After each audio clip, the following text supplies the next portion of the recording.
Ceramic is one of those art forms that once you've realised how wonderful it is, it can give endless joy. It's an ancient art, comes to us from the ground, an art formed from mud. You take a flat sheet of clay and you form it into something, and then you fire it to make it effectively turn into stone, and it becomes permanent at that stage.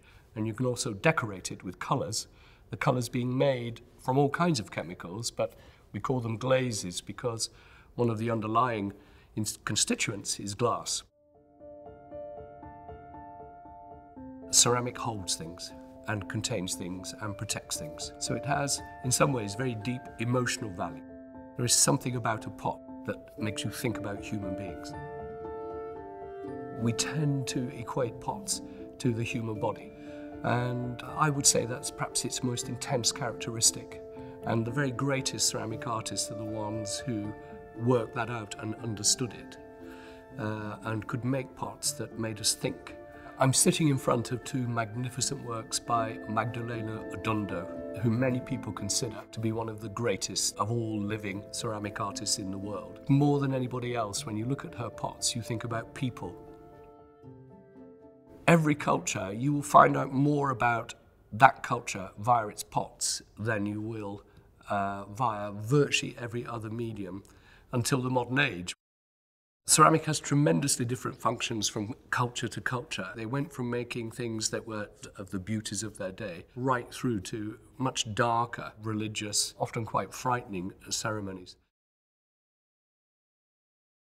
This beautiful pot was made by the Jomon people and is known as a flame pot because of this fantastic decoration on top. It's widely thought that they're connected with death rites and with funerary arrangements.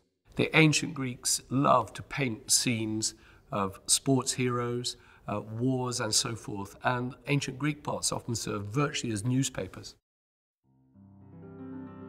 It's the one art that absolutely comes to play when you touch it, when you handle it. Holding, touching and turning these things over becomes part of the whole thing. Ceramic is probably the only art where weight is part of its beauty, that when you pick it up and hold it and feel the sense of the clay, it adds entirely to its aesthetic dimension. It's part of its beauty, and holding ceramic is part of the magic of it. There is something beautifully unified about so much of the ceramic heritage. 2,500 years of objects which talk to each other through time.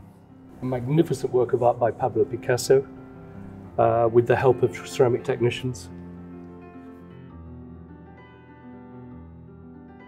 The Irish ceramic artist Michael Flynn,